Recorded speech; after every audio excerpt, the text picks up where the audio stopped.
Just kidding. So, how does it feel in your body? The truth sets us free. Can you feel it?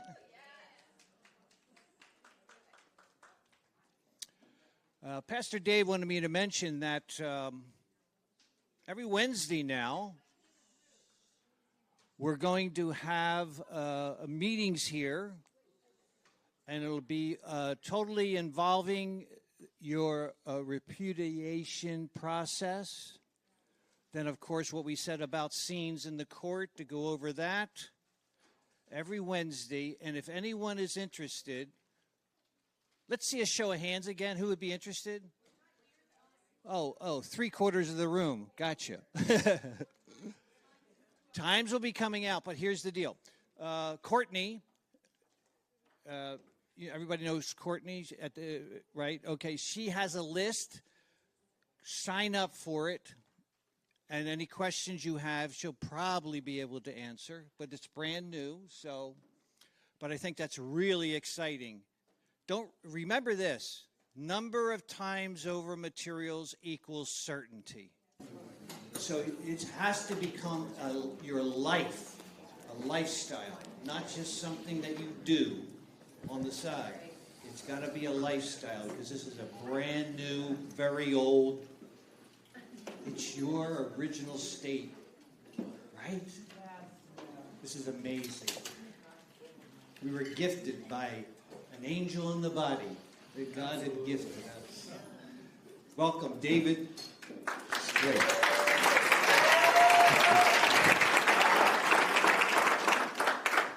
Good morning, everybody. You sleep well? I slept like a baby last night. Felt good.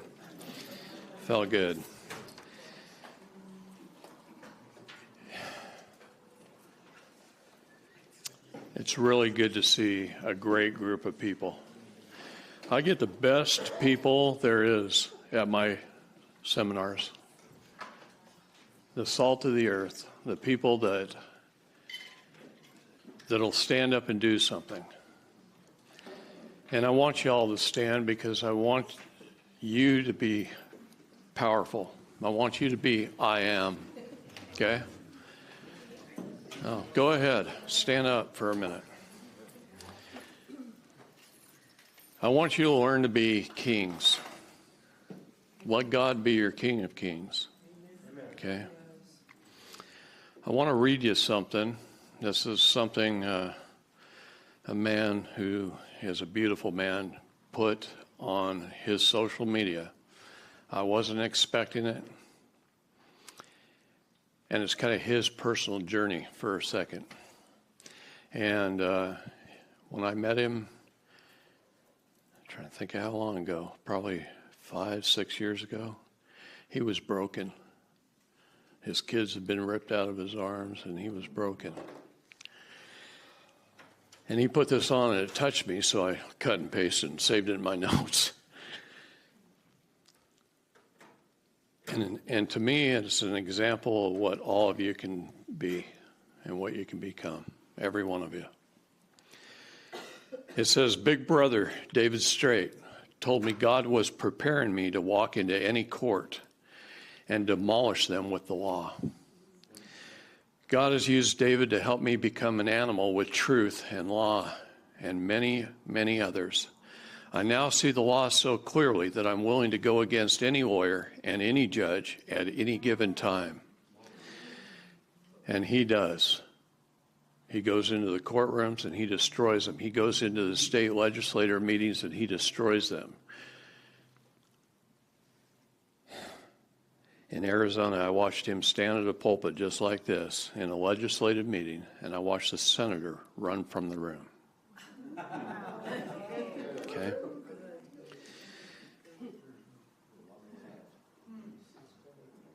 God has given me the wisdom where I have total confidence.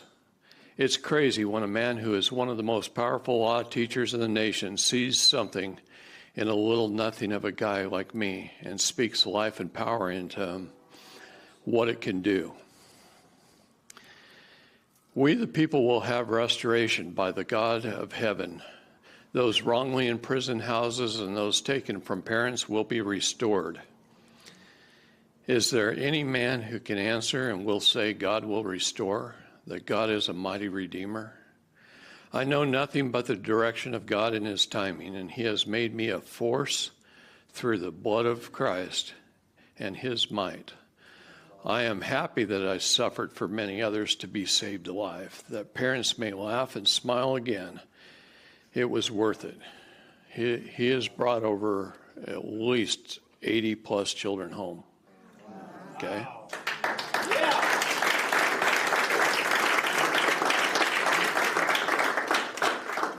I love God, and he is our hope and salvation. No man can do what you will see happen in this nation.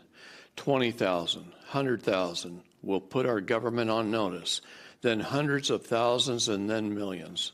The farmer and the plowboy will know the law better than the Yale graduate and the Georgetown scholar.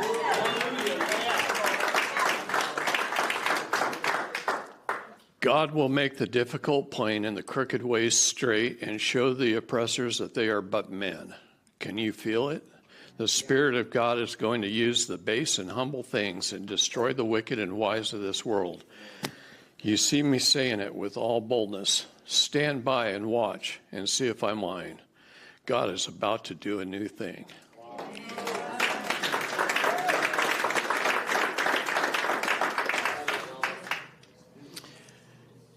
And that's what a broken down man who learns this can do. He became a state national. His forte is private membership associations, which I'll be talking about today. And he's helped hundreds of businesses leave the corporate world and become private memberships. He's also stood for hundreds of parents to get their children back. And he was broken when I met him. What's his name? David Jose, out of Arizona. Beautiful black man that lives in southeast Phoenix. And not the best part of town. And he goes to church every Sunday, and he prays, and he's online almost every day. And we saw him online with you. Oh, yeah, he's been online with me. He's been on Zoom classes with me. If you go on YouTube and you see me standing there wearing a blue Hawaiian shirt, that was in his church. Okay? Yeah, he's awesome. Yeah, he really is. So anyway, that's that. You can sit down. So there's hope for us. Yeah. So I'm going to do a little review, get a little more in depth on a few things today. I'm going to try and cover private membership associations, land patents, grant deeds. You can't be the king if you don't own your castle. Okay? Got to own your castle. And we will...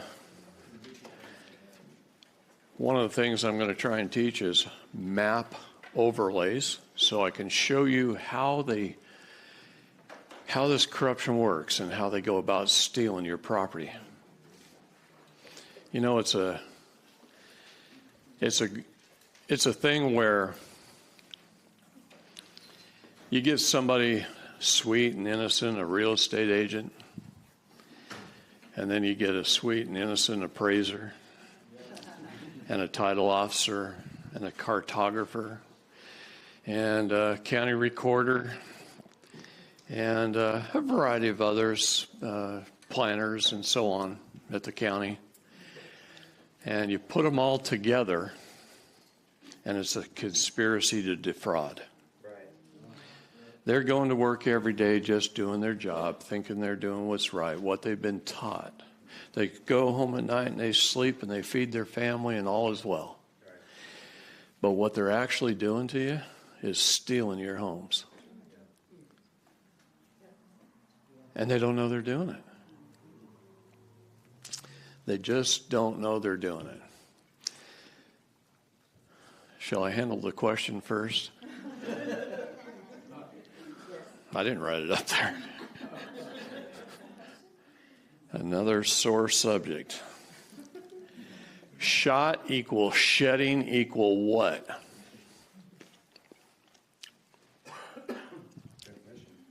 Yeah, that's right. Protein shedding is, the doctors last week or the week before could have told you more than me. But I'll tell you, it's bad. We ought to be worried to be around people that have been vaccinated. There are businesses out there hanging signs, and I've seen several already, that if you've been vaccinated, don't come in. It's going to be a reverse of the mask thing. It's one of those scary things where we wish we were covered in a plastic sheet. Yeah. Yeah. With that, our very own Jason was actually he trained. Stand up, on this side. He trains with martial arts and defense, right? So one guy that he trusted, he was training with him, and when they train, they're really physical, and bodies come together. He goes home the next morning, he's sick as a dog. He calls up Doty, he was the main guy there, and he said, yeah, we found out that Matt got vaccinated. His work made it, and he didn't tell anybody. He's been sick for over a week. Jay has a band. Jay. Yeah. And so with that, it's real. Yeah. So if you had any doubt, So what does it? It's far worse than the problem that they told us we had. Right. oh, by the way, we're surrounded by pine trees, and we pulled pine. We checked with Judy Mikovits which ones, and we're making a tea of it, and that really, really works. So that pine needle tea is excellent. You can also get cedar tea, and you can look online for like different Native American trading shops, and they have cedar tea, which is very similar to pine needle tea. What does it actually mean to your body, chemically and physically? I'm not sure about what it does. Just know that he never gets sick, that guy. And he was beside himself with looked like cold sweats and just not feeling right.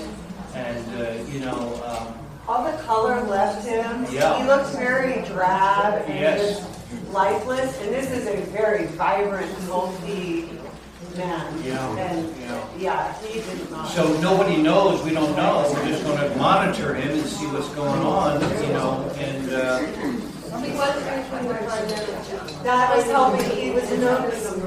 Yeah, he was noticing a huge improvement with the pine needle tea.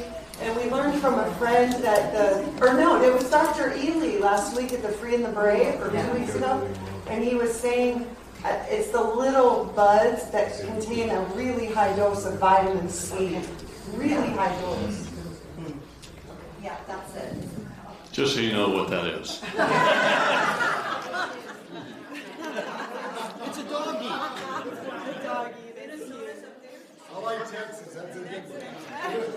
I should have had an artist come up, not me. Yeah, I know she is. That's what I meant. Okay. The problem is right over here, you got 10 square miles of D.C., Washington, D.C. And Washington, D.C. took this beautiful dirt of ours, this beautiful land that stretches from sea to shining sea and border to border. And they took that land and they divided it up into a bunch of chunks and called it districts. And they did that by laying just a clear sheet of plastic over the map. See, the map is de jure. It's our states. It's the states with people like Texans and Californians and Oregonians in it, Floridians and Wisconsinites, state nationals. And they are birthright. And they laid a clear sheet of plastic over it. And they divided it into a bunch of sections called districts. And that's all they did. In a whole bunch of different districts, right? Now, in each district, they assigned things called zip codes. My zip code puts me firmly in the 9th district. Okay? And they assign zip codes all over this map. And you, by the sheer use of your zip code, using that on your mail, you live right there. And you reside in California temporarily to do business. It's called a resident.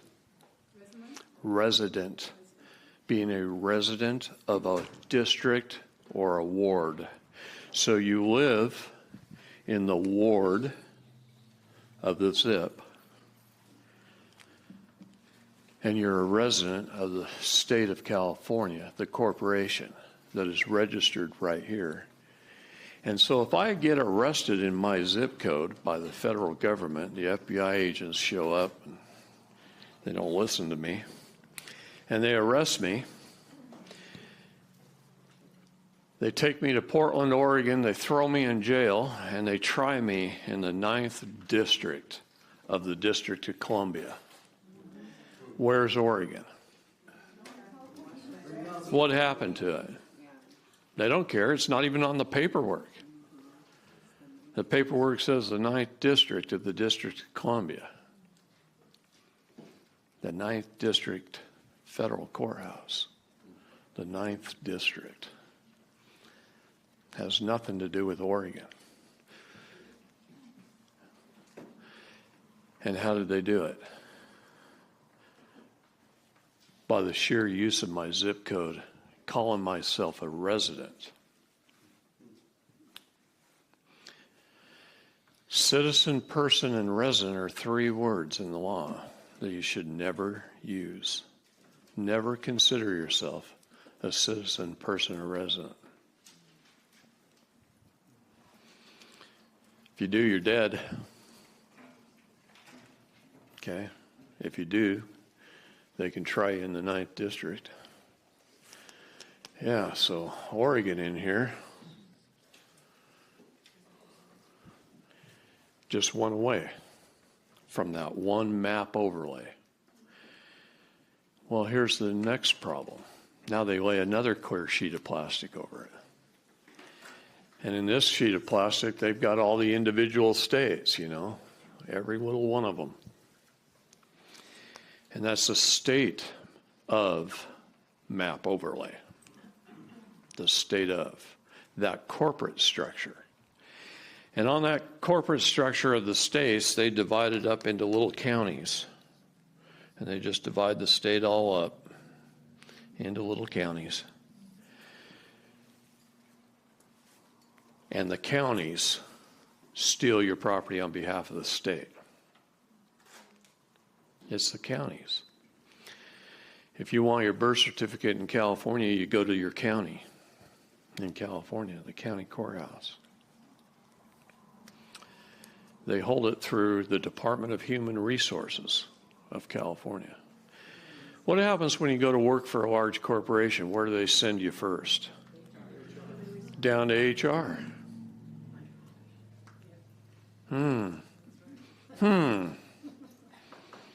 Yeah, where you were registered at HR. So you could be taxed. So they could do some withholding. Think about these terms a little bit. So you got your birth certificate. It was registered. And I say it that way on purpose because it's giving a flag to the vessel. A starred flag to the vessel. And it's held with the Department of Human Resources, where you become chattel property just by the mere claim of being a citizen. Cities, municipals, and a servant, public servant. Wow. The meaning of words, the diction, so important. And we just don't get it. I didn't get it for a long time. took me a heck of a long time to figure this out. All those puzzle pieces, like when you were a kid. Right. Right. See, it takes a... Had I not grew up in a righteous home and learned about religions of the world, and I studied all religions, had I not done that, had I not learned history, had I not been a warrior and been able to stand and have that strength that they gave me, God put me into all these different places in my life, and then he started attacking me with the courts and made me learn the law. See? And had I not gone through all that, and that's why most of you are probably sitting here, because there's been attacking you, right? Had we not gone through that, I never would have learned this, and I'd never be standing up here teaching you. And it took a very, very long time. So citizen and resident, two very important words. Well, here's the next one. And I'm going to read you from the book of Job, chapter 32, verse 21 and 22. Let me not, I pray you, accept any man's person. Neither let me give flattering titles unto a man. For I know not to give flattering titles. In doing so, my Maker would surely take me away. To accept the person is a sin. Job just told you that. To be that purser on that ship, the one that could be held in debtor's prison, is a sin. So citizen, person, and resident. CPR. Your heart quit and you need it. You need revived because you're dead. And we don't want to walk around as a bunch of dead entities. Okay, don't you want to be the living man and woman? Yes. More importantly, the living soul? Yes. Yeah, the living soul. It's not our bodies that matter that much. It's that soul, that energy, that connection you have with other beautiful people, okay? That is when you feel closest to God, all right? And if you've lost that, I hope you get it back because it's wonderful. Okay. So in the counties, they also lay a clear sheet of plastic over the county. Yeah, they lay one over each state, and then they lay one over the counties. And on that piece of plastic, so I'm just going to pretend this is a county right now. I do have a good imagination. All right. So we'll just pretend this is a county. And in that county, they take your land patent, and all properties have an underlying land patent that was issued from a president of the United States. And it looks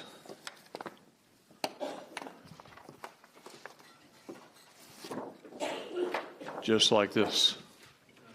And you can get certified copies from the Bureau of Land Management. I recommend you get 4 certified copies. Your underlying land patent on your property. Now, in that land patent, and we'll call this square a land patent, you might own this lot. A part and parcel thereof. It's very important to use those words.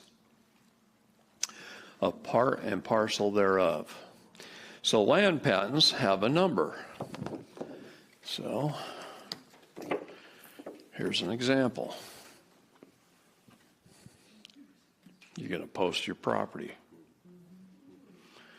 No trespassing. Recorded United States land patent number. And then you're going to post your property with a real good quality no trespassing sign. We can get these on metal, and you can get them from NARLO, NARLO.org.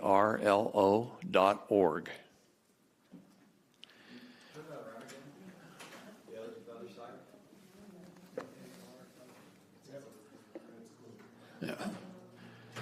They come on pieces of aluminum, but I don't want to haul aluminum around when I travel. So I just laminated some. Okay. Now, you have a right to exclude. The right to exclude anyone, even government or law enforcement, is a constitutional inviolate right further set in law, to wit. A property owner's right to exclude extends to private individuals as well as to government. See United States versus Lyons. The intruder who enters clothed in the robes of authority in broad daylight commits no less an invasion of property rights than if he sneaks in the night wearing a burglar's mask. That's a Supreme Court case statement. Okay? Hendler versus United States. Hendler versus United States. What was the name of the company again? NARLO, NARLO.org. If you only post that if you become a state national and document. Oh, slaves can't own property.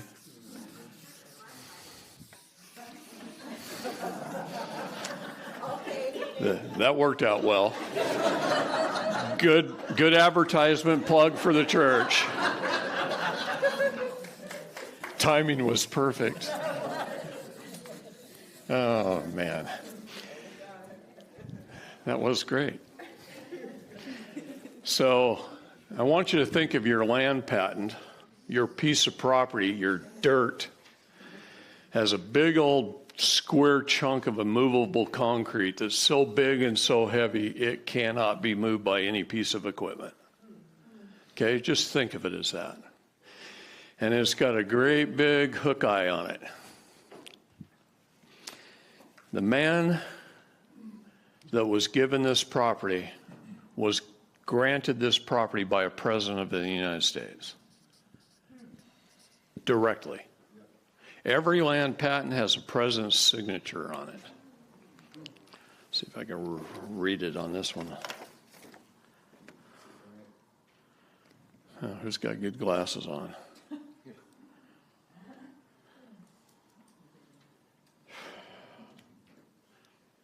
Nah, it ain't going to happen with my eyes.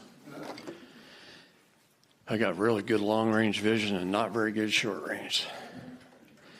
Put something out at a mile and I can hit it. So, the guy that had that property passed it down through a grant deed. A grant deed.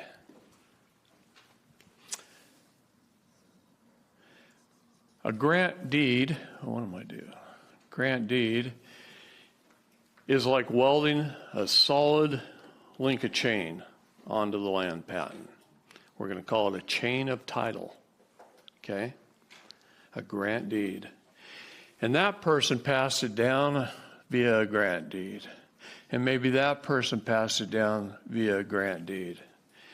And then at some point in time in history, the county came in, and someone went in and got a mortgage, and they went into their title company, and his husband and wife, they sat there and they went, well, how should we hold title?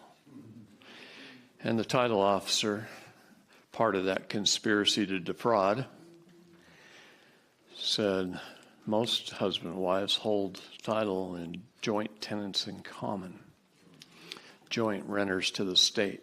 That's what that means. Oh, yeah. I've heard that term so many times. And they hold it with a warranty deed, a warranty, a declaration of war that you accept. They declared war on you. Got to understand the meaning of words, break them down. A warranty deed. Well, that's kind of like not welding any links of chain that can be broken. See, these can't be broken. What they do is they tie a string onto it. And there's the first warranty deed. And then maybe it transfers hands again, and another warranty deed, and another warranty deed, and another warranty deed, and another warranty deed. And pretty soon, here's you. You bought the home. These are called, from there on, it's called abstracts. Abstracts of title. What is an abstract? It's a fallacy. Yeah. Anything that's an abstract is a fallacy. Now, here you are. You went to a David Straight class. And you learned about land patents. Now,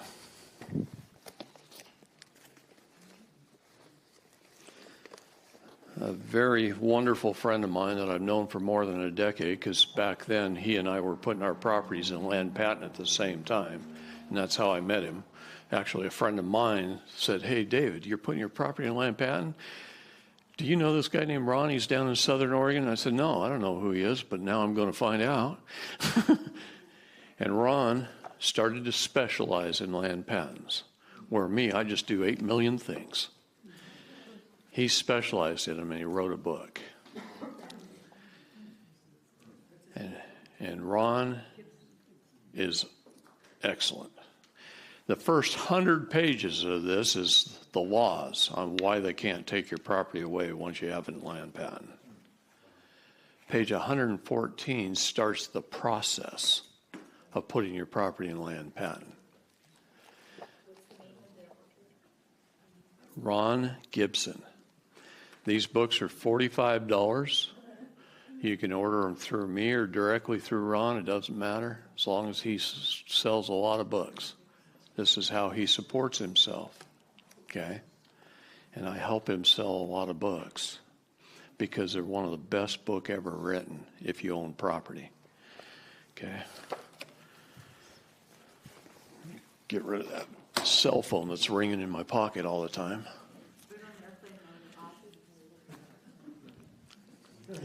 Yeah, the reason I don't do that, that phone has 2 SIM cards, 2 numbers. One that I give everybody, and one I give nobody, except for very important people. And, yeah, so I don't turn it off. Anyway, and then I pray that they'd never have to call me. Anyway, your job is to understand your property, understand your land patent, except, we're going to call it the last grant deed. Now, acceptance of this grant deed is very important. What that means is you're going to cut the string. And fraud vitiates everything. So you're going to cut the string, and all these abstracts are going to fall away. And you're going to weld a brand new link of chain right here that's you. So that you have unbroken superior title to your land. Now you got to be the king to do this. And the king can't be the king without owning his castle. It's very important. So acceptance of this last grant deed is incredibly important. Posting the property of the land patent is incredibly important. Your property may be that. Okay. Now, you have to be able to defend it. Once you get it done, that's great. You're the king, you own the castle. But the county is going to come in, and they're going to continue to try and steal it. And how do they steal it? Worse than that. They steal it through administrative errors. This is why I tell people you only have 2 jobs in life from this point forward. Correct the errors your public servants make and educate them so they don't ever do it again. Or you could just bitch slap them. Oh, I'm so upset hearing this. A really sweet girl just said that. Okay? Just so you know.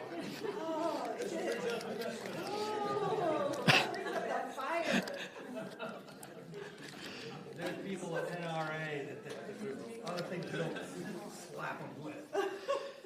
Well, you know, some need it. I know. So here's what they do. They mail you a property tax statement in the mail, and you get the presentment.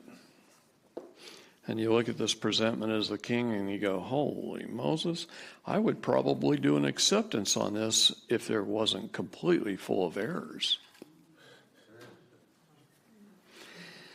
So you make a whole bunch of full color copies of it. Make as many as you need. One for each error.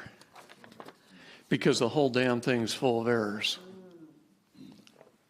Every bit of it. Then you start up at the left-hand corner and you start circling errors. So up in the first box of this, it says parcel number.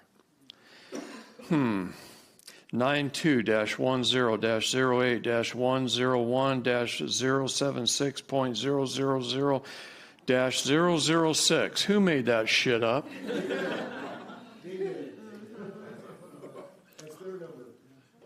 Yeah. Has nothing to do with your dirt. Has nothing to do with you. It has nothing to do with your land patent, and it has nothing to do with your grant deeds. It's just shit made up. It's SMU. Okay?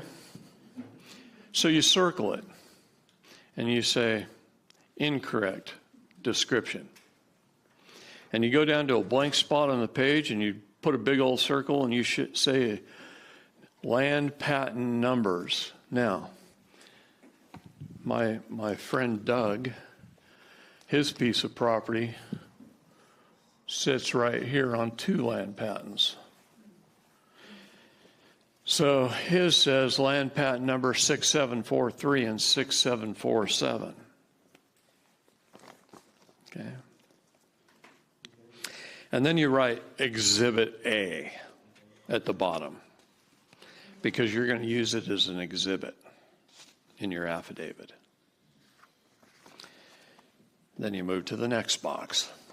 And the next box says property type, real estate. Real estate. What a word they came up with. Just more shit made up. Whose estate is it? No. It's their real estate. They stole it. It should say private property. Private property. So you circle it. Go down to a blank spot in the page, draw a circle, write the word private property in there and say correct the error.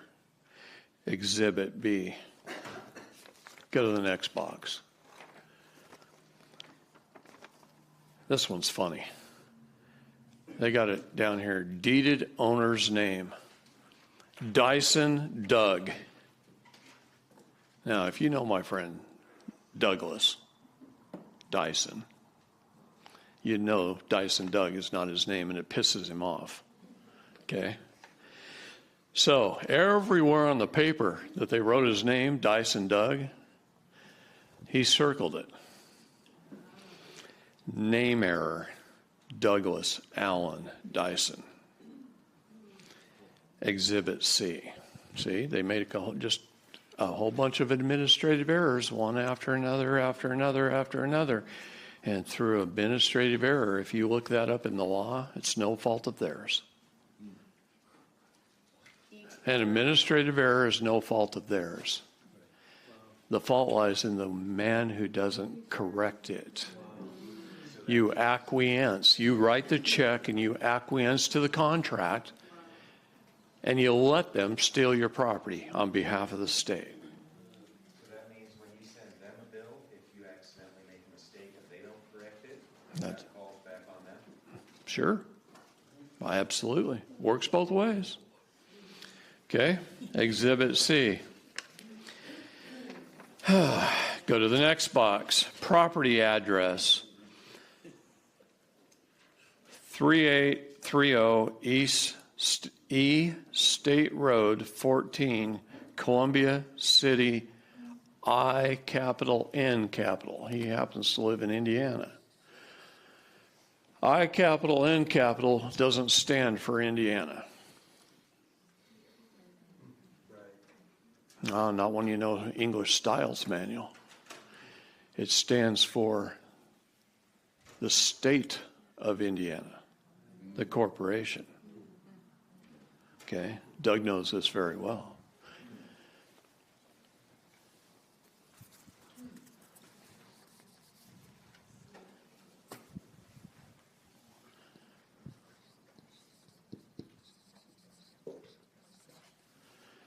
That's Indiana. That's the land. See, they made a mistake. But they kept making them. Then they put a zip code, 46725. 46725. What does that do?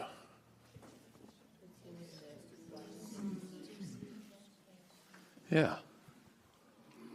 Put it in the federal district overlay so that you can be arrested in the federal district, so you're subject to their jurisdiction. And then they put IN, so you're subject to the state jurisdiction, just by the sheer use of how you write your address, or how they write it. See, that's a mistake. So he circles it, circles everywhere the incorrect address is. See, the real address has to have one of these.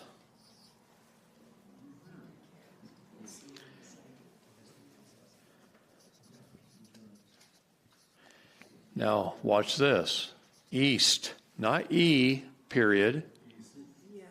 East. State Road.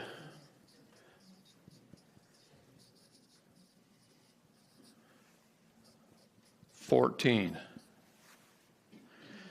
Columbia City, Indiana, spelled out. Non-domestic, without the United States. Or you could just simply put zip exempt. Or you could put the zip code, and with Chicago Styles Manual, you can put one of those on each side, and that's the four-corner rule. Or you could box the whole thing and take it out of the contract. See, people don't know English language. They don't know diction. They don't know styles. See? And that gets you in trouble. And they know that. That's why they didn't teach it to you in school. You had 13 years of school up till you graduated from high school. And how many teachers you know broke out a Styles Manual? It is one of the number one required classes in law school for an attorney. Is they have to learn language and styles and how to write and how to spell things properly. They have to learn language, and then we, the uneducated who went to the public schools, we call it legalese because we just don't understand what they wrote. And they use the diction that determines the jurist, and we don't understand why they did that. We don't understand any part of it. Took me a long time to figure that out. A long time. And you got the Oxford Styles Manual and the Chicago Styles Manual and the Washington, D.C. Styles Manual. Okay. So, Exhibit D. What's with the care of, and do you spell out street as well? Let me tell you something. Again, you can walk into the USPS or you can walk into the USPO. Okay? Care of, rural route. Those are post office diction. Puts it in that juris. Okay? Yeah. 14 mean anything on the board? That's just whatever highway number it is. He lives off of East State Road 14. Yeah. If you don't use the zip code, what did you use after? Okay. I have tested this. I fly around the country, and every once in a while, I take 2 envelopes with me, addressed to me at home. And I'll write my address the right way, and I'll put zip exempt. Won't even put the zip code on it. And I'll put one the way they want you to, the corporate way. They either get there at exactly the same time, or the zip exempt beats the zip code there. Every time. So all these lies they're telling you about automatic sorting and all that crap, their automatic sorting is a scanner. Believe me, it doesn't care. It scans the city, the state, everything. The address, it knows where the address is. And if you don't believe me, when you mail stuff to people, if you just go to the post office and give them this, they can type that in, and it'll pull up the city and state and zip code. There's your test. Okay? Those last 4 numbers that they add to your zip code. A little more SMU.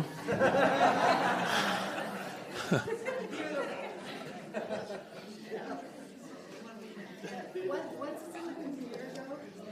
Do they overlay, you know how they did the election fraud and switch the guys, to Biden? Couldn't they also just switch your zip exempt and put in your zip code and They usually don't. Okay. Next box. Lot 76, a Stable Acres subdivision. Who made that shit up? Probably a real estate developer. He just made it up. In the law of the United States and in every state, it says, all property shall be held in land patent. All property shall be transferred via grant deed. All property shall be described in metes and bounds. Do you know what metes and bounds are? Okay. The United States was divided into 1 square mile increments. And each square mile, there is a stake in the ground, a brass stake. And your property might be over here. So, it is how many feet from this stake, which would be, there's also quarter stakes, so it's divided up into quarters. So there's a stake here, and a stake here, and a stake here as well. And it'll say on this one, it would be the southwest quarter of this section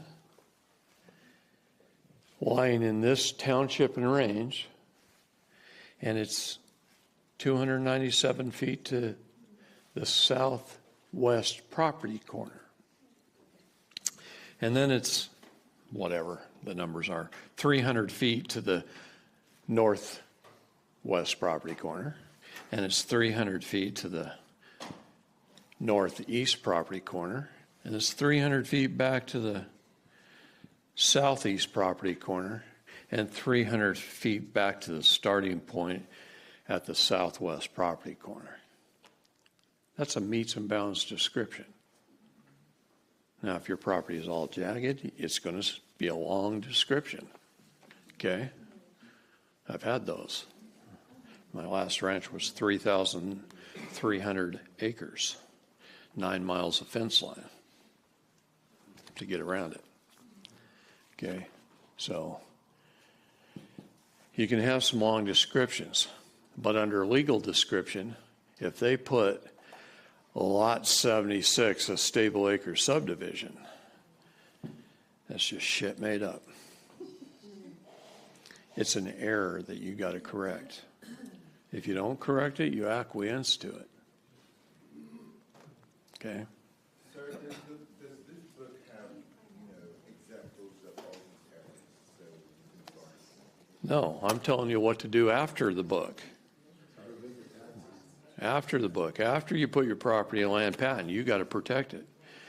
They're going to mail you one of these, probably for a year or 2 or 3. And you're going to do this. Now, let me keep going and I'll get to that question. All right. So that was Exhibit E. The next one's Exhibit F. Now this is where the money comes in. He just circles all the money. He says error. Land patent is tax exempt private property.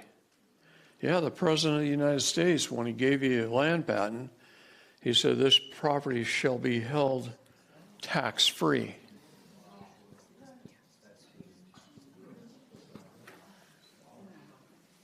Land patented property can't be taxed. So he circles it and he says error. See Exhibit F. Now, Exhibit G. All the boxes that lawyers put on papers removes the liability from them and places it upon the one receiving. If you're filling out government forms full of lines and boxes, you better be careful. Lawyers wrote it. And they write every piece of sales literature, every invoice, every contract. Just story of Justin. Okay? Yeah. So, error, boxes. Chicago Styles Manual says anything in a box is not part of the contract. Please remove the boxes. You can send an invoice out without a bunch of lines and boxes, right? Look at QuickBooks. They do that and it didn't have any lines and boxes. Correct the errors. You have to make the abstracts go away.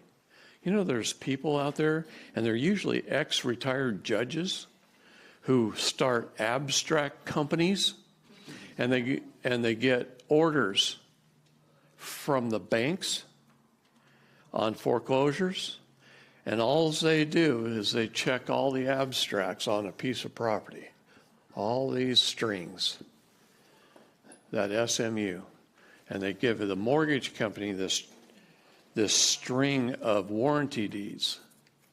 It's called abstracting.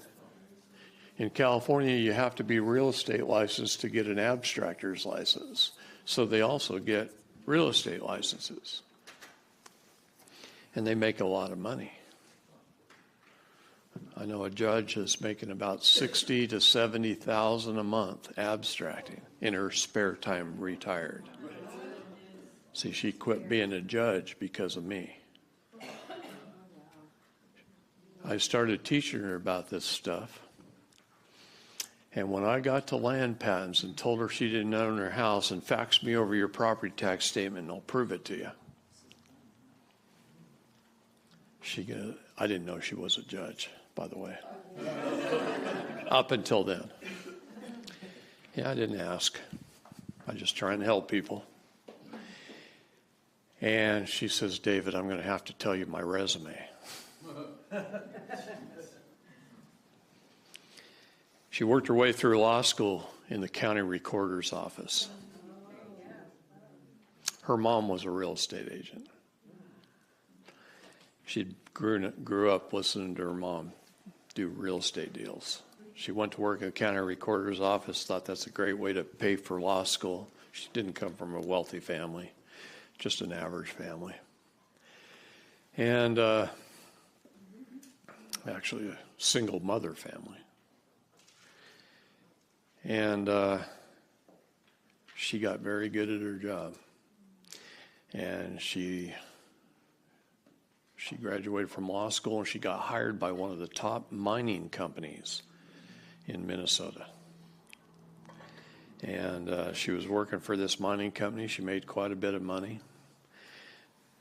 And one day she went to a high school reunion, her 25th high school reunion, and she saw one of her high school friends, and he said, "I'm a county commissioner in the county in which you live. And I'd like you, with your knowledge and experience, to run for office, and we want you to be a judge in our county. So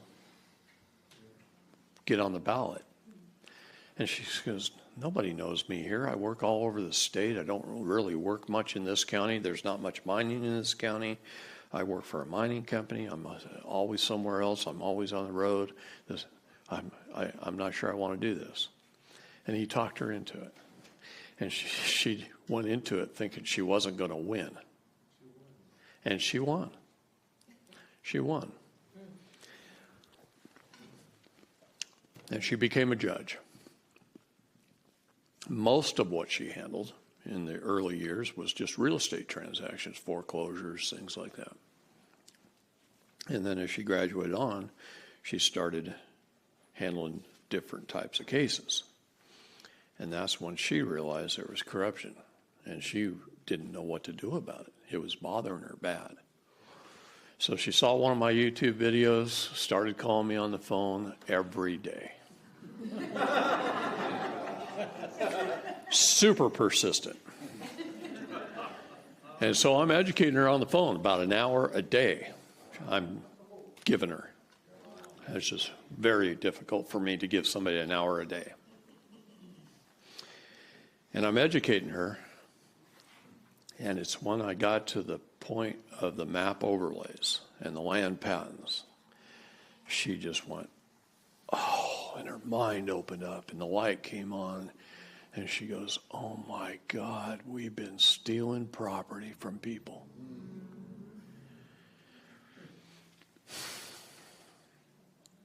And she goes, David, can you come put a class on? I'll get every judge and every attorney in our county out there. And she rented the Beacon Hill Golf and Country Club, paid for my hotel, flew me out there, paid my expenses, and she filled the room with about 150 judges and lawyers. And it was my funnest presentation. Were they all ignorant? They cannot out-debate me. Wow. They can't out-debate me. See, here's the issue. They've been learning algebra their whole career. And I take them back to 1 + 1 is 2. What is the origins of law? Where did it come from? How did we arrive at this thing called law where a small group of men could put something down on paper and hold me, a man, accountable? They can't answer it. I had a room full of law degrees, and they can't answer where the basics of law come from. The Bible. That's right, Genesis. The Bible is a trust indenture. You have to understand that. God's the executor. He created all things. He's the executor. He gave me, man, dominion over the land, the air, and the water, and everything therein. That makes me the trustee or steward. Okay? And then he goes into the begats. Who begat whom, and who begat who, and who begat whom. Most boring part of the Bible to get through. It's so hard to get through that section. I've read it several times. It's very difficult. And that's the beneficiaries. And it kind of goes on forever. It's really hard to get through that section for me. But I love genealogy. Imagine how hard it is for people that don't love genealogy to get through it. All right? So it's very, very important. It's important to understand how these unsuspecting blinders on real estate agents, appraisers, tax assessors, think about how many people's involved. Start giving it some thought.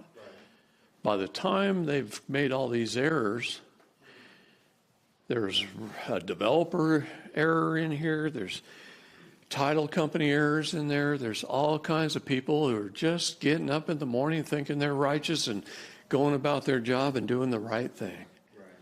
And they don't realize that when they all got together, it's a conspiracy to defraud.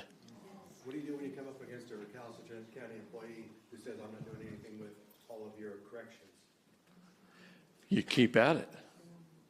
You do it through affidavit. You force them into acquiescing. See?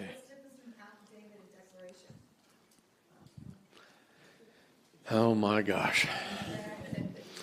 An affidavit is a statement of facts sworn under the penalty of perjury. A declaration is something where you're addressing a God-given right, God and nature's right. It is my right to be free. It is my right to have self-determination. It is my right, and I declare you cannot take it away from me. It's the best answer I can give you. Maybe you can come up with a better one, but that's the difference. Okay? Lawyers will tell you, don't do an affidavit. Don't do an affidavit. We'll just file a motion. A motion is a beg of the court. Judge, pretty please. Can we just move this thing along? Motion. Move this thing along.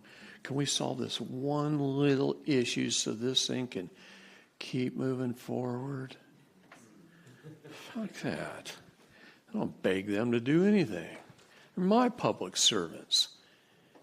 I ordered them to do shit. Okay? Yeah.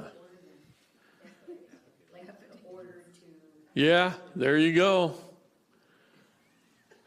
See, once you qualify everything and you're the king, see, it's all in the qualification in your words and your documents and how you present them and how you make your document a court of record. It ain't the brick building that's a court of record. It's your documents.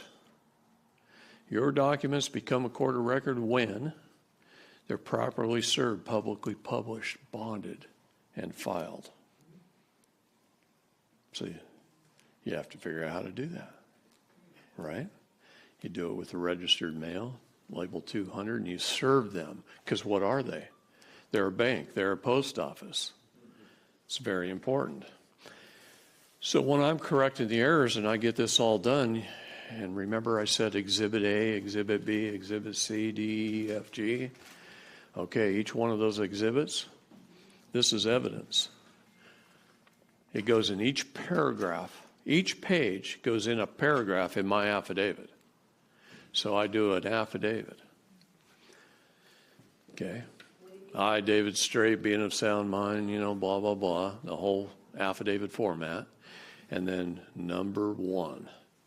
Number one is parcel number. Blah, blah, blah, blah, blah. Please correct the error because this is just shit made up.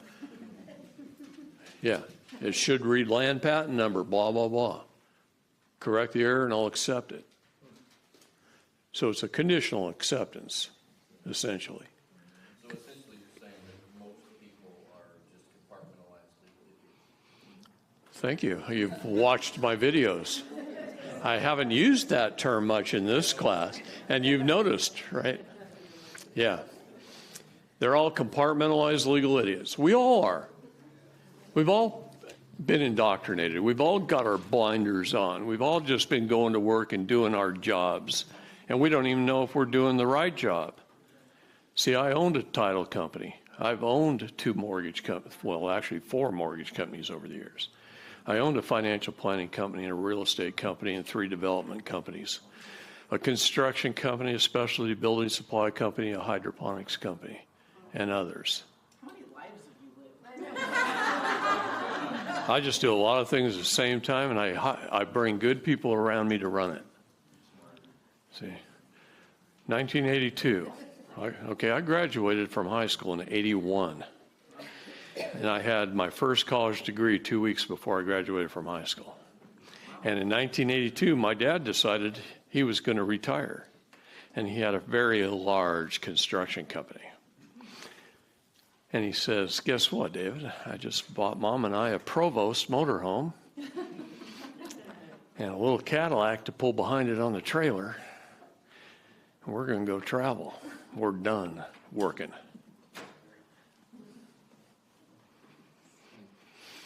You're going to take over. And I go, I just enlisted in the Navy.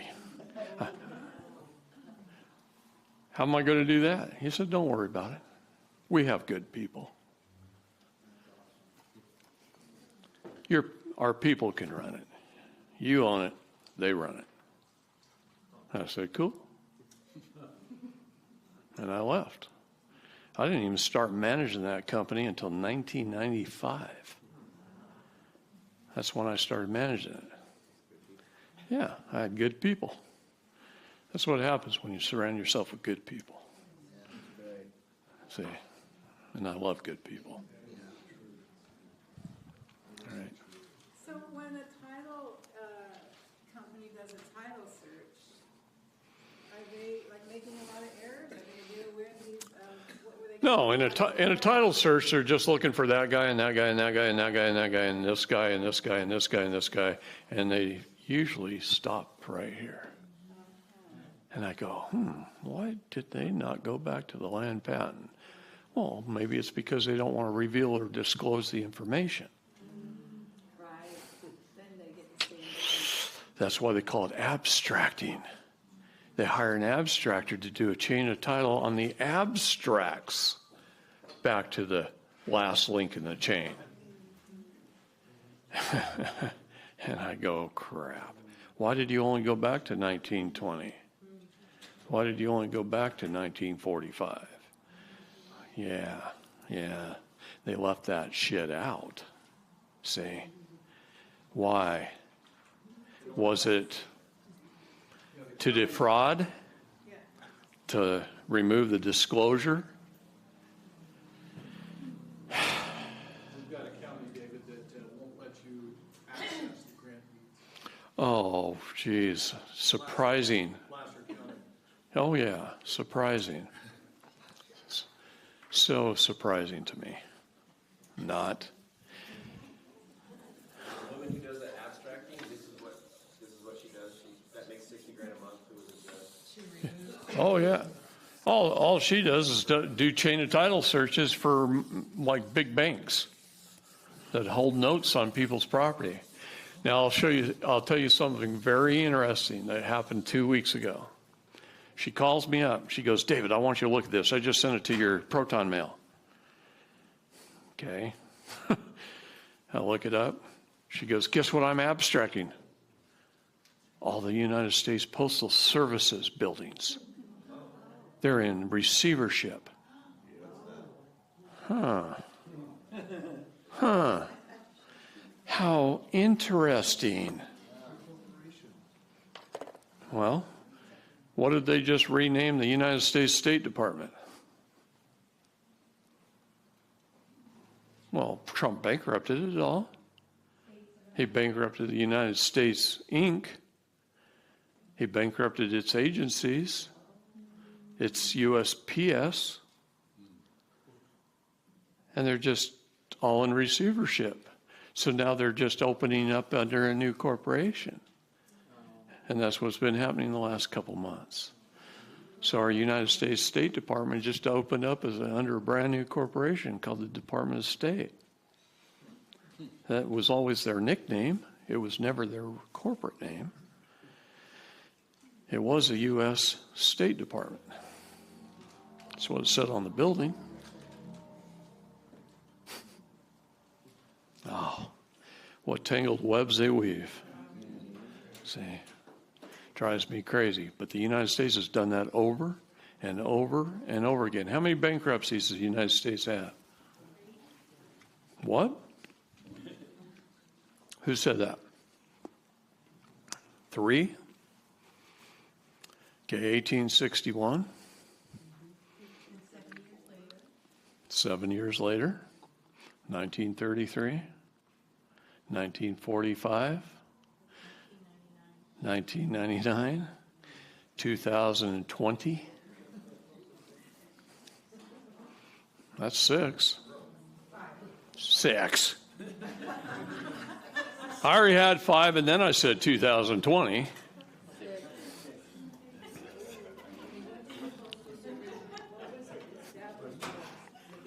What's that?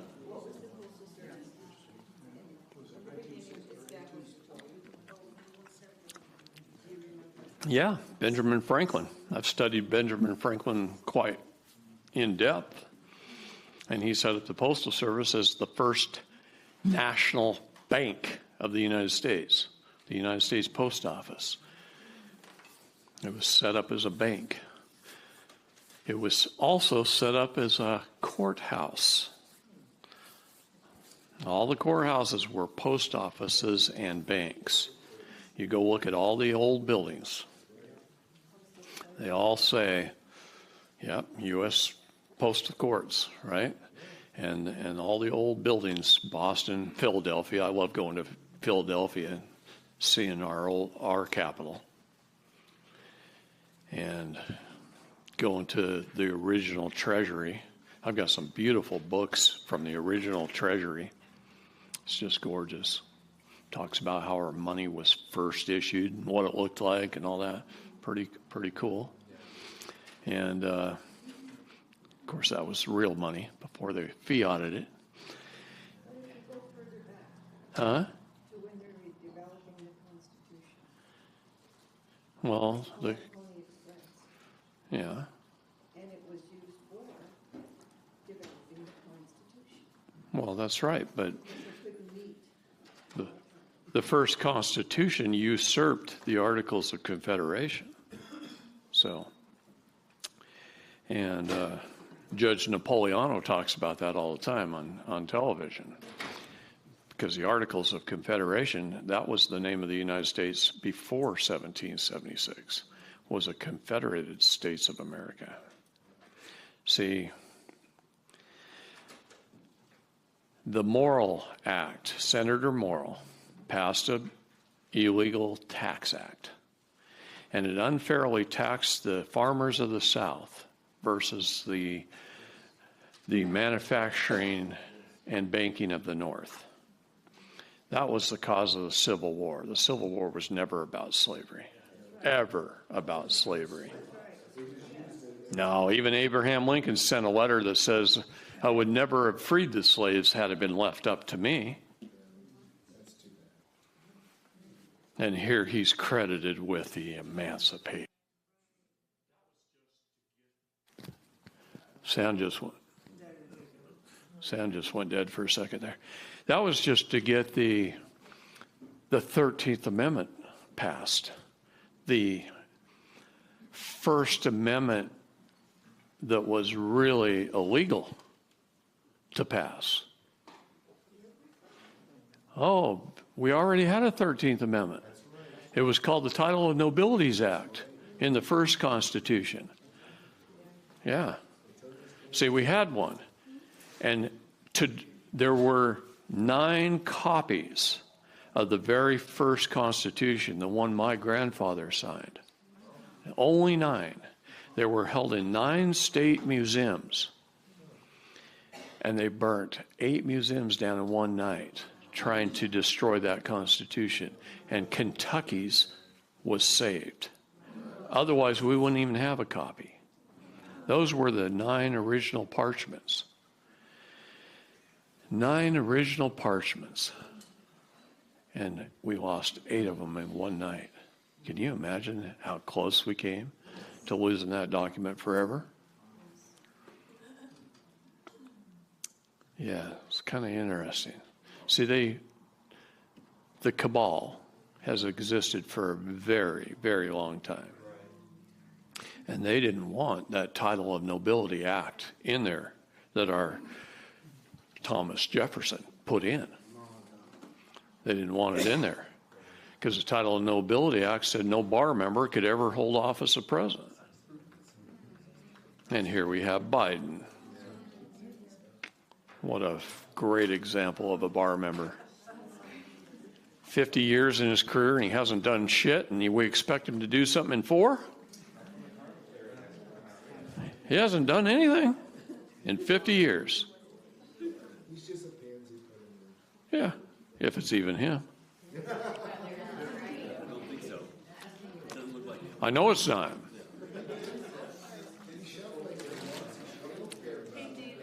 Yeah.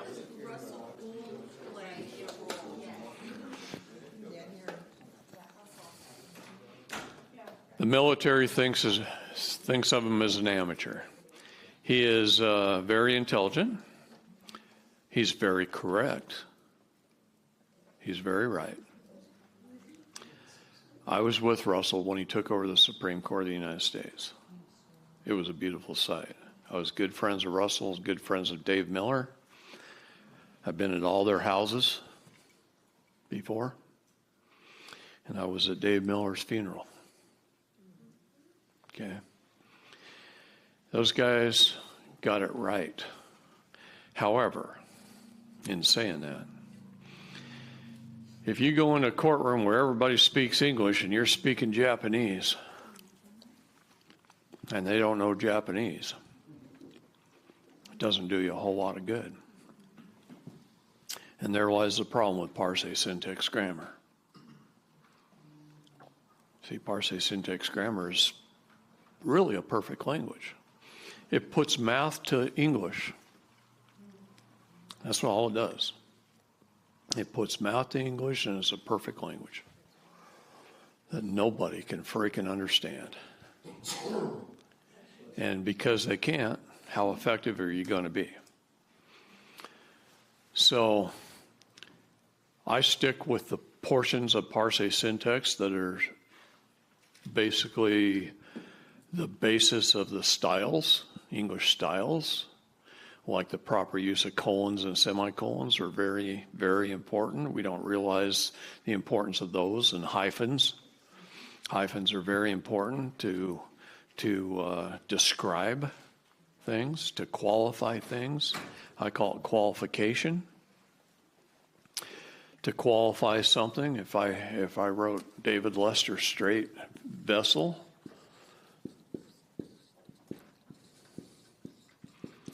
it's pretty cut and dry what that is, right? Pretty cut and dry. If I put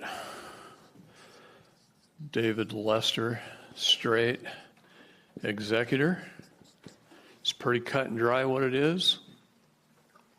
So use it to qualify things.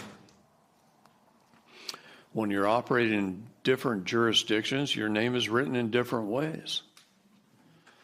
See, your mother, here, I'm going to do it this way. My mother gave me that name. My middle name was my dad's brother's name. So I was named after a family member. That's my two given names. That's why there's a hyphen there. Okay? I had no choice in the matter whatsoever. What's that?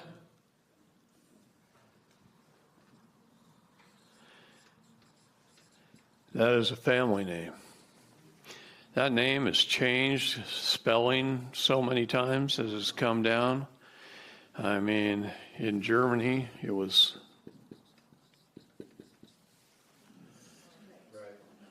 way back when.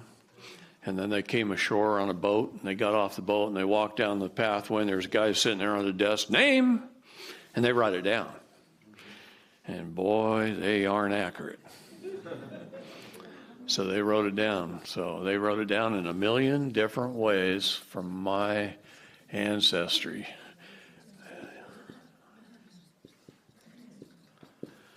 And over and over and over again, several different ways. Okay. So that name changed. Do I care? No. Let me tell you something about history. In your northern European countries, Sweden and so forth, names changed every generation. Why did the last names change every generation? That's right. From the sins of the father, whatever. Okay? So if I was David Lester Straight and I had a son, Christopher David, his last name would be David's son.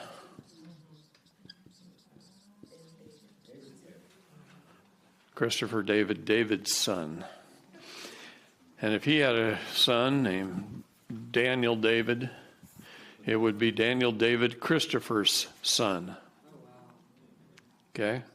And last names changed every generation, so the king could never catch up with the children from the sins of the father. And that's why there's so many last names in this world. Okay?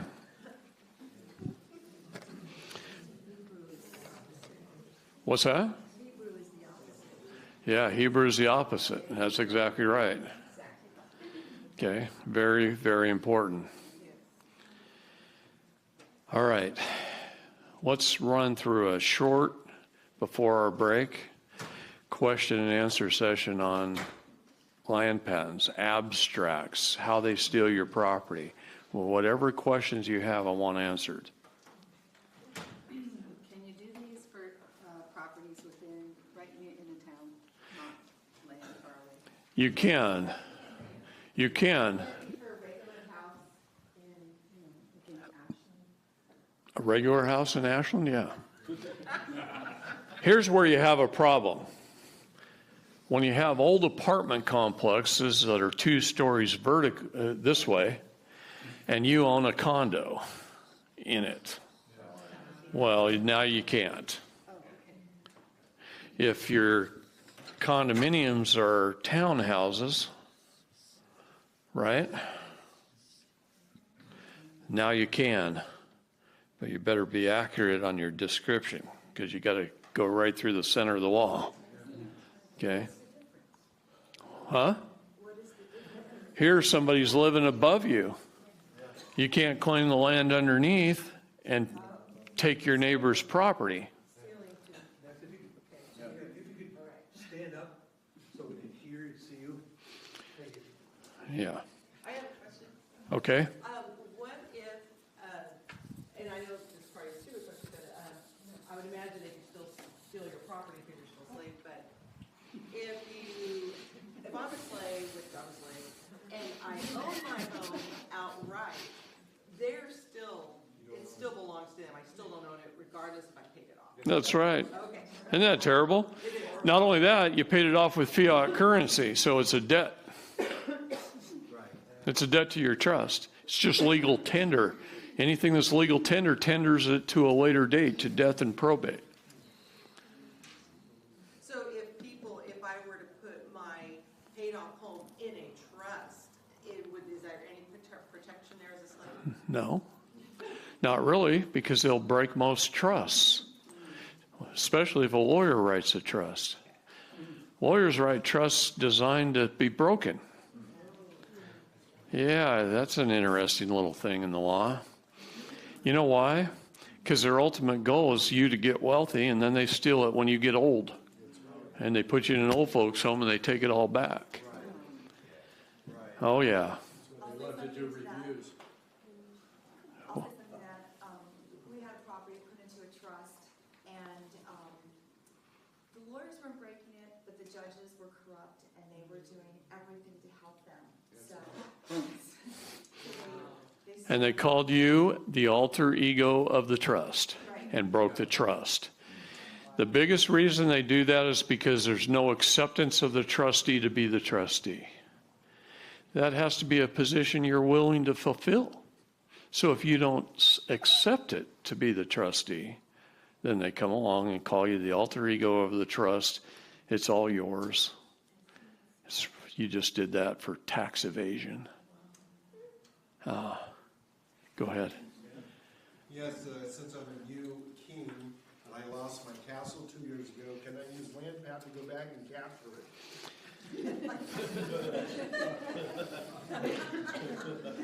Which I'm willing to do with help.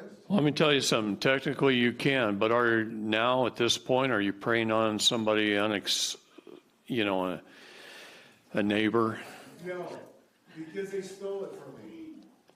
And they had warning because I posted it that there's. Okay, now there's a difference. I put a post up, I put my no trespass, I put warning, and I posted my rescission on my deed on the recorder 10 years ago. Absolutely. Once you've given notice, that ends everything. But let's just say you didn't. And you just went through the foreclosure process. The sheriff says, hey, you got a few hours to move. And you leave voluntarily. And you didn't do any fighting for it like you did. I fought, they removed me with force, both of them. Yeah. Oh, yeah, they'll do that. They'll do that. 45s to their side, yeah, 2 of them. He kept saying, I don't know, he kept calling a supervisor. They did that to Ken and Barbie. Ken and Barbie Cromer in Utah. I put his property in. He owed like $1.5 million to the IRS, and his home was free and clear. And they came in and they, with force, removed him. They sold it on the courthouse steps to Birch Properties, a property investment company. And I went in and I put his property in land patent. Got his grant deed, got it filed. I got it signed off by William Barr. All the way down. And we won in federal court against the IRS because the IRS is easy to beat. I beat them every time. Now, I told Ken and Barbie, move back into your house. And they moved back into their house. Now, the mistake they made was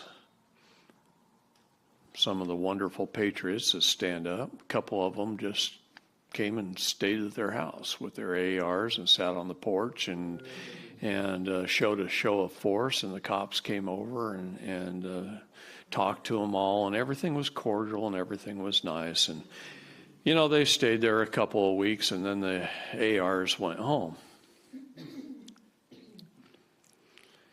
And then a helicopter and a SWAT team and about 24 cars and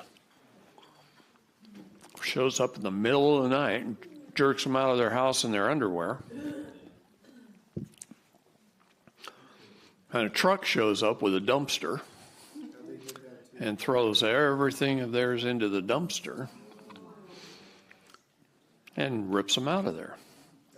Now, here's the problem. They're in court constantly, every week. Every week there's a hearing. And every week Ken shuts them down with knowledge. They can't take this house. They can't sell it. They have no power. They have no deed. They have no ownership at all. And it all boils down to who holds superior title and who has superior rights. And they can't remove it off the county records. For Christ's sakes, William Barr's name's on it. Not only can they not remove it off the county records, but Birch Properties is so pissed off about the $400,000 or $500,000 they paid for the house, and they can't use it, they can't sell it, anything, that they've actually tried to sell it 3 times. And one of Ken's neighbors says, hey, Ken, they just put a new for sale sign in your yard. I'll send you a picture. He sends Ken a picture. Ken calls up the real estate broker, and he says, you might want to come remove your sign because check and see who owns it with the county. And Ken and Barbie own it, and they can't be removed. The court has tried to remove it. The court can't remove it. They can't remove it. The federal court said they can't remove it. And the judge is trying to save face with Birch Properties. And the reason why is the owner of Birch Properties is his bishop.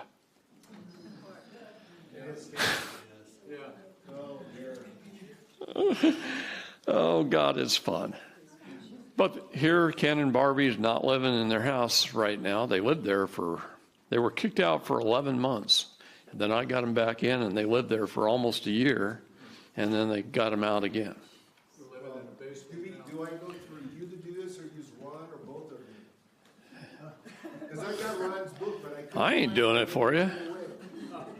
No, I put lots of properties in land patent, but I don't have time for that. The best thing to do is do the book, ask questions, do it yourself. The king does things themselves. I'm telling you, no one can stand for you. People ask me all the time, David, I'll pay you $50,000 to come stand in court for me. No, I ain't doing it. Everything that I'm teaching you, you got to be the king. You got to do it yourself. You got to have the faith and the courage. Okay. The problem was I've been trying to find my meets and bounds description, Mm-hmm. and I can't get into the county to find that. County cartographer, give him a call, buy him a taco. Oh, the guy who does The mapping, the county mapping. Gosh, he has it. A lot of private appraisers can get it for you. There's probably a dozen appraisal companies. Yeah, I did try to do that, 2 of them, and they couldn't come up with it, or they wouldn't give it to us. Kind of fishy when they won't give you something that's yours.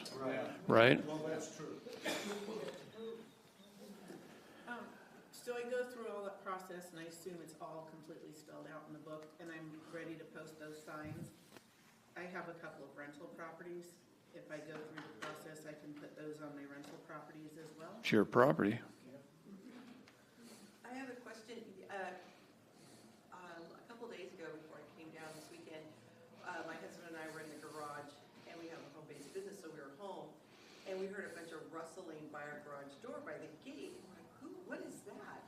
So we went out, and it's the county utility guy checking our gas meter, and I said, well, what are you doing? He goes, oh, I'm just checking the gas meter. I go, well, the gate's locked, and he goes, well, if it was unlocked, I just walk in and do it. So, and those types of things, as a slave, is this, he has every right to do that? No, he does not. In fact, he has no right to step on your property at all, and you need a sign that clearly spells it out like this. What's that? Even though I'm a slave? Even though you're a slave, he has no right to do that. See, here's the issue. Especially if you've got a locked gate, he has no right to interfere in your privacy. You have the right to be left alone. That's an unalienable right. It's not a property right. It's an unalienable right given to us from God. That's our decision if we want to be left alone. Okay? You have that right, and his job is to call you ahead of time, send you a letter, and set up an appointment. And then you have the right to stand there and watch over him so you can protect your property. See, pity the fool that did that to me. Okay? I was a few minutes late, so I apologize. But I've been in real estate 33 years. It sounded like I'm part of a conspiracy. You are, darn it! Guilty as charged. So I'm just trying to understand the point that you're making is that people should legally not have to pay taxes. So if they get behind on that I'm just trying to put the pieces together. I need a little more information of how Yeah, let me help you with that. Okay? Because it's great being a compartmentalized legal idiot. That was for your benefit. All right. No, 'cause I only say that because I love you. All right. Here's the issue, and I love everybody. I truly do. Until they prove themselves evil, they're great in my book. But as soon as they prove themselves evil, uh-oh. All right. How do I explain this to you? without taking 2 hours. Okay, no, seriously, this is so important.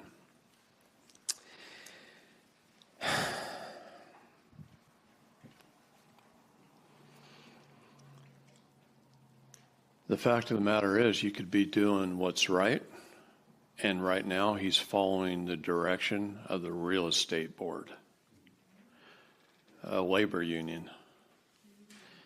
That's who trains them, who licenses them,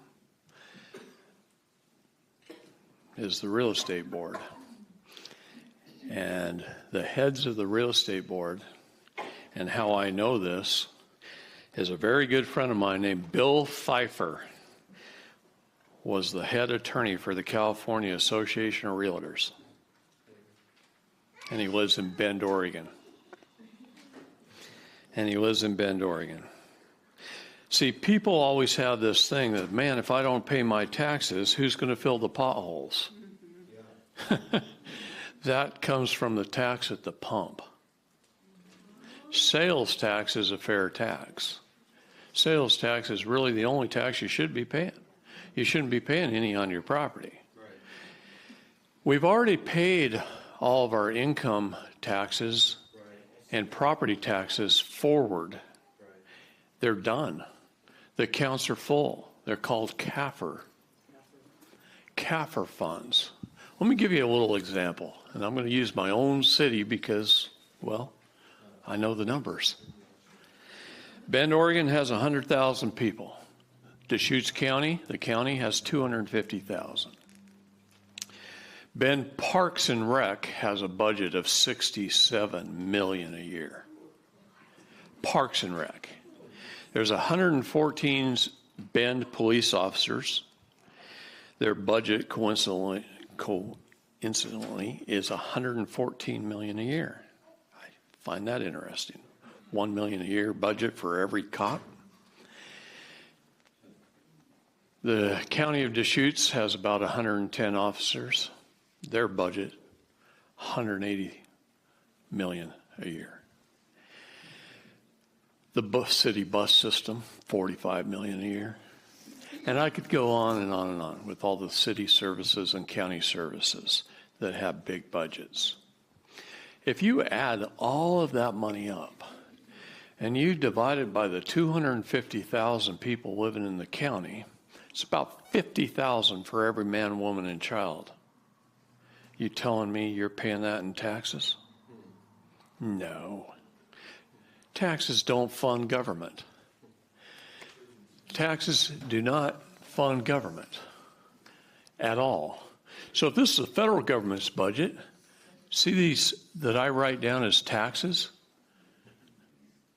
No, it doesn't even go there. It goes over here to the International Monetary Fund, and it pays back the money that we borrowed already and that we declared bankruptcy on.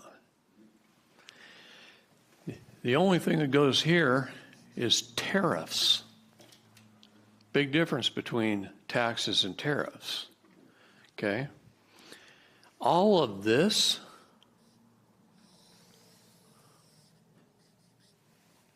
of our federal budget comes out of your Sesta QV Trust from every courthouse in the country to the tune of $1 trillion a day.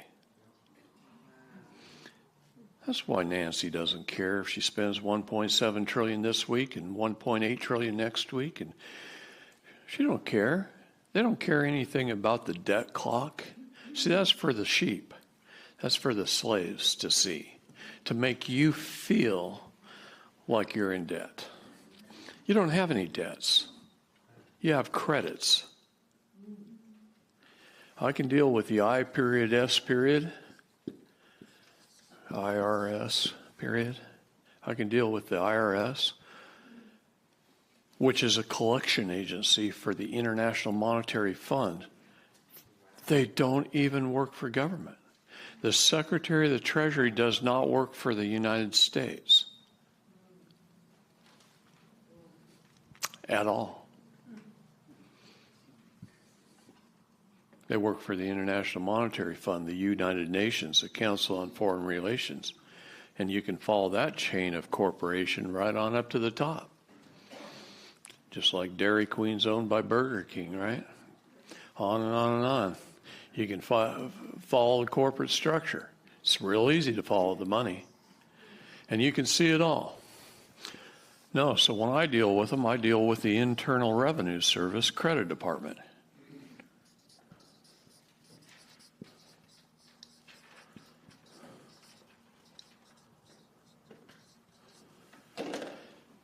Their credit department. And I usually get a letter back on Bank of America's letterhead, issuing a credit. Big difference between how the king operates and how the sheep operate. It's really crazy, actually, when you think about it. How deceived we have been. People get shot for telling people what I'm telling you. Yeah, I've been shot at 4 times in the last few years. They killed John Birch. They killed Andrew Breitbart. Okay. There's a lot of people they've killed. The Gastons. On and on and on. People who were standing up. People who were telling this stuff. Truth is a hard thing. Hard sell. I'm willing to take the risk because I'm very aware. I'm very well trained. And I know how to read people. And that's why I walked around and I shook all your hands or gave you a hug. Because I can read you. See if you're good or not. And then I don't worry when I'm up here. Okay? So, just to finish my question, I ain't done with your answer yet. Told you I was going to take 2 hours. No, go ahead. Go ahead. Well, two things. One was it takes some education with my spouse of 28 years before there was any dissolvement of marriage, all that, becoming the whole king thing. But I guess you could still go through this patent deal. If I told my wife, here's how we need to do our real estate. Slaves can't own property. They'll take it back from you. What? Slaves can't own property. They'll take it back from you. And the other thing was you said that an IRS person has to identify themselves, and yet you also said that every group had one in there. So why aren't they just... Because they're never asked. Why don't they just ask that question? They're never... Well, why don't they? Yeah, if somebody up in the group doesn't ask the question, then they don't have to answer. See? I know groups now that they at every meeting, they ask first thing before they get started. Okay? Because that's their only protection. Otherwise, they just sit there and acquiesce. Is that something like reading the Bivens? Mm-hmm. It is? Yes. Okay. So if you're reading the Bivens, then they have to come forth with that information? That's right. Okay. Can you explain that? Bivens is a court case. Okay? Can you what? Finance? Who said that? Reagan has a question now. She's been wanting to ask a question. Okay. Hi, I'm Regan, and my question is that you said the only legitimate tax is the sales tax. This weekend is brand new to me, and I was thinking about self-employment tax, which all my life I have been told I need to be paying into for Social Security, and that's helping older people right now. So what about the self-employment tax? Well, let me answer that because it's part of his answer too that I haven't got to. People don't know diction. You do not know the words. Let's talk about a 1040 to explain this. Where did a 1040 come from?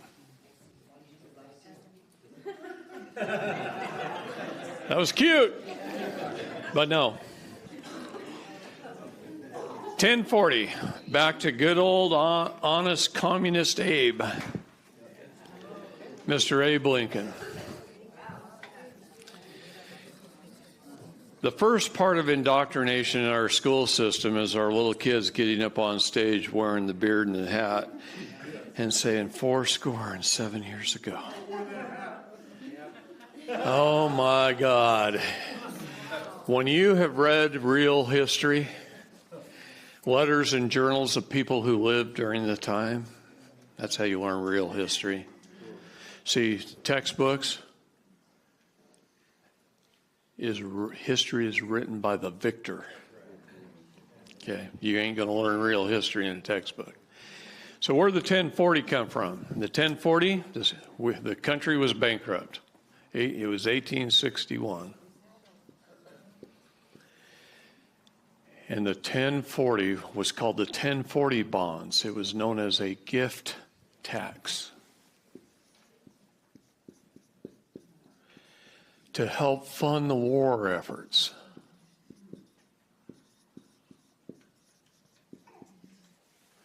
To help fund the war efforts. They called on the people of America, approximately 7 million living in the country at the time, to fund the war. By this 1040 bond, you may or may not ever get paid on it. Consider it a gift tax. Please gift it to us to help the war efforts. And because we were patriotic, free Americans, we gave. And they've never done away with the program.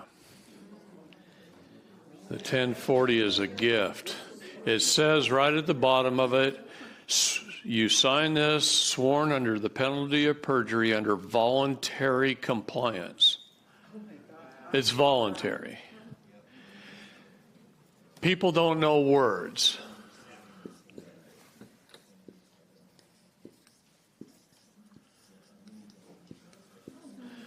The Constitution says that money earned by the sweat of one's brow is wages, and it is untaxable. Income is defined as money earned on investments made with wages already earned. Money earned on investments made with wages already earned. You go out and earn $100,000 in wages by the sweat of your brow. You take that $100,000 and you invest it into something, let's say a house, and you make $150,000. You've got $50,000 of income. None of this was taxable. None of it. The only thing that's taxable is the $50,000 in income. Now, guess what? Did you manage that investment? Did you work for that investment? Did you sweat for that investment? Now I just took away the $50,000. You have zero income. I turn it into wages, and they're untaxable. Constitution of the United States does not allow for income taxes. This is why you can go into Barnes and Nobles and find books that have been written by former heads of the IRS, and they will tell you in their books that we don't know why anyone pays the income tax. No, you don't. You get it put in jail because you're an employee of government. You get in trouble because government employees must pay taxes. And you called yourself a citizen, and you became a government employee registered with HR, and you acquiesced, and now you owe income taxes. And so now you go to jail. What I do is I use status, standing, and jurisdiction and destroy this. And I beat the IRS every single time for everyone we've ever worked with. Sir, what about a W-A-B-E-N is what you would file with an employer after you filed a Form 56. See, the Form 56 is the only tax form you ought to ever file. That's it. One-time filing. Send them a Form 56 and do it right. As a slave or as a king? Oh, no. You will become the king with the IRS when you file a Form 56. This is called a fiduciary form. It tells the IRS who the hell you are. Yeah, nothing gets me more pissed inside than the IRS. Gotta breathe. What's that? The W4B. W4B, who gives a crap? SMU. This is all you ever need. That's it. The W8BEN tells your employer that you're foreign to the United States corporation. The Form 56 tells the IRS that you're a fiduciary of the estate of the vessel. So the top part of the Form 56, the first few lines, is your all caps name hyphened vessel. And its address in D.C. Your address written out the way it's supposed to, the way they want it for the Admiralty law. And now you come in on the next set of lines and you put David Lester Straight, executor. And you take ownership of your vessel and you become the owner of the shipping company, the fiduciary of the shipping company, the captain of the ship, and you become that rather than the purser. Because Job told us, don't accept any man's person. Okay?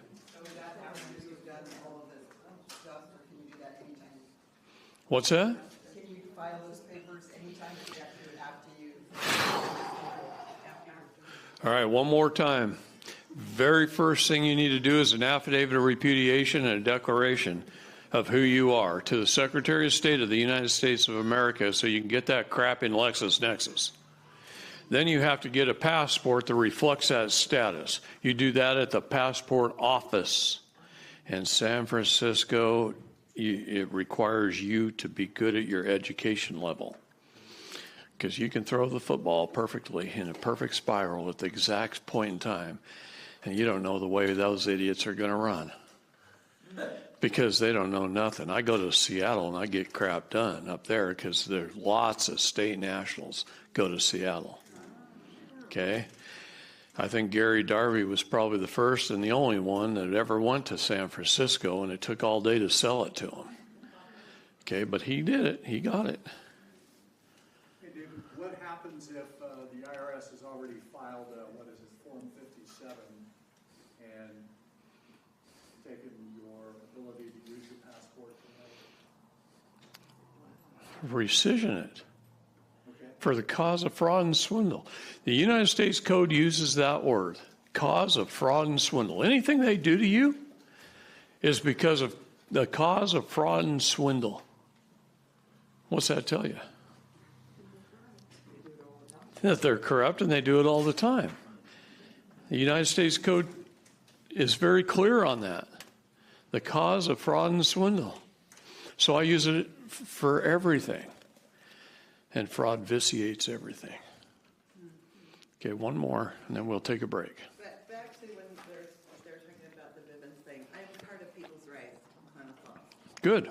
And we have a big water issue there, and we just learned the BLM and the BR have infiltrated our group. Oh, great. Have me come down and speak. Pardon? Have me come down and speak. We would love to have you. So, well, it's only 3 hours down the freeway for me. Yeah, we want to do it. So can we ask at a meeting if there's any federal agents there? You can. And I would walk right up to them and shake their hand and say, you're about to get an education. Are you free very soon? Because our water issue. Our water issue is very dire. So, anyway. Well, didn't you have a meeting like yesterday, last week? Yeah. You get Teal. Yeah. Hey, John, is Teal out there? She's feeding her baby. This is her big moment. I wanted to know how you remove your property from the tax roll. She's got it. By correcting the errors with an affidavit over and over and over again until they acquiesce and give up. Oh, I absolutely do. You wonder why we leave this up here? I've been careful not to erase that. I want it in your brains. I want you to see it when you sleep. You learn 72, 30, 15, 10. You're talking on the phone to somebody else and you're having a conversation. I want you to accidentally say 72, 30, 15, 10, Judgment Day. I want it that ingrained in your brains. Okay? Because this is how we go after our public servants in a civil manner that hits them in the pocketbook. Are you always going to win or are you always going to get paid? Probably not, because you'll make mistakes a little along the way. That's okay. It's a learning process. Eventually you get good at it, and then you just start making some money. It's a whole new career. What do you need a barbershop for?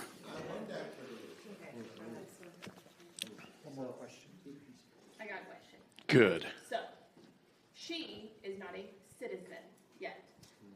She newborn. She was born at home. Government doesn't know she exists. Until you walk into one. We have, in the state of California, because she was born at home, we technically have a year to fill out a birth certificate. We have not done that. What are the pros and cons of moving forward and not filling one out? I highly recommend you fill one out. Okay. But I highly recommend you make it your contract. Okay. See, here's the thing. Attorneys wrote the application. They make a lot of errors on that application, like signing off as an informant. Anytime you're dealing in the contract world, contract law, you have the right to do something very special. They write a little word like, sign here for informant. And you have the right to go, eat. No. Just on their documents or like? It's a presentment. It's an offer to contract. Anything they do to you is an offer to contract. You have the right to make a proper and fair contract. If you don't like something, if you don't like their terms and conditions,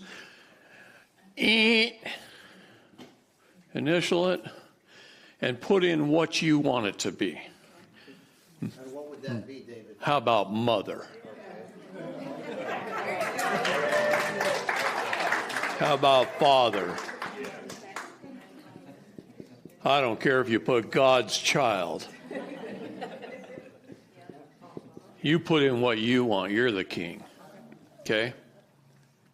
David, with these forms, are you getting the contracts and then writing them out and then writing in the new names, or are you creating your own contract, your own document?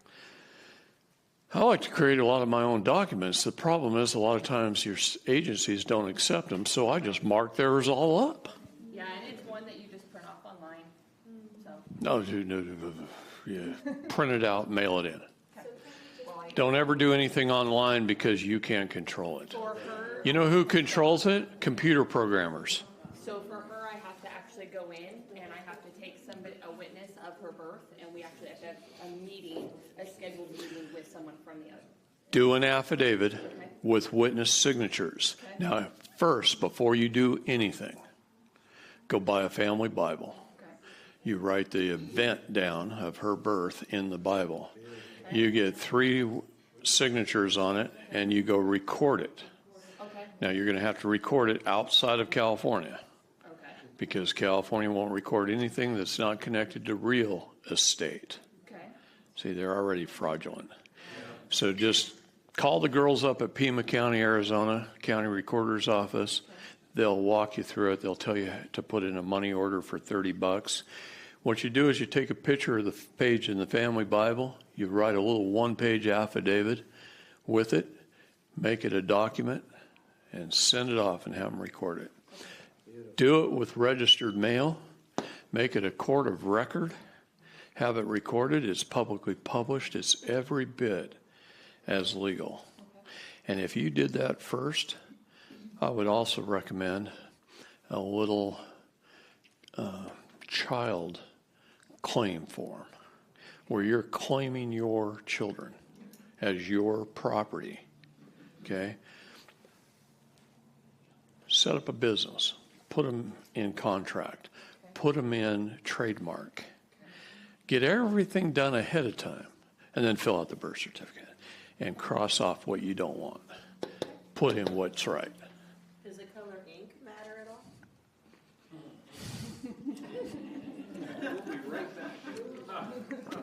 all? Our break was 10 minutes ago. Does the color of ink matter?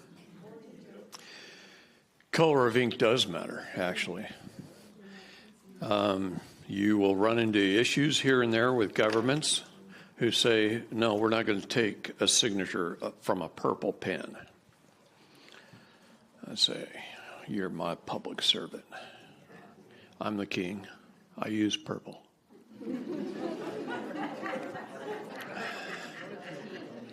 And if I got to do it and send it that notice a bunch of times, I'm going to. And then I'm going to get an order of judgment on my process. And then I'll walk in there with the judgment and say, here, I got a court order that you'll take it with a purple pen. Now, that's a lot more work. If this was easy, everybody'd be doing it. Okay? It's not going to be easy. You know why? The single biggest reason is we've got 150 years of errors to correct. These public servants have been getting away with shit for so long that we've got to re-educate them. This is why I tell people you only have 2 jobs in life. Correct the errors our public servants make and educate them so they never do it again. The rest of the time you could be fishing.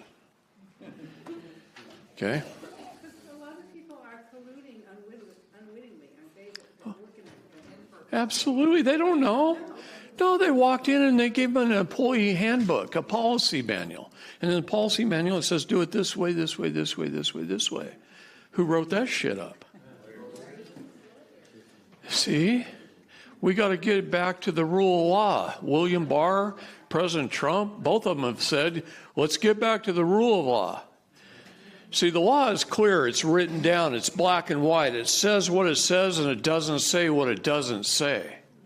It's clear and it's concise.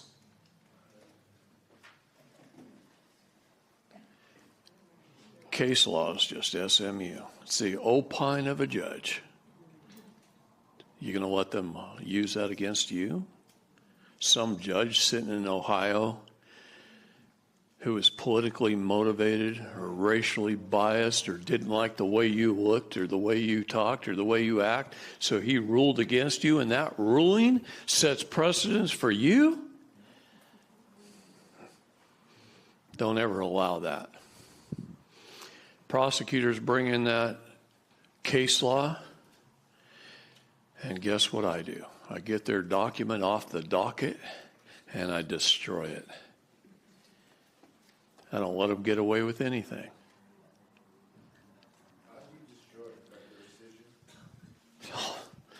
How do I destroy it? I'll mark it all up and refile it and show them all their stinking errors. I'll refile their own document. I'll put it in the case. She's putting a document if somebody else is in her case right now. Those are beautiful things to do, right? But you can use it to correct errors, too. What do you do if the county recorder refuses to record or charges exorbitant fees? Well, that's California. Sorry about your luck. Quit voting for Nancy Pelosi. No, I'm kidding.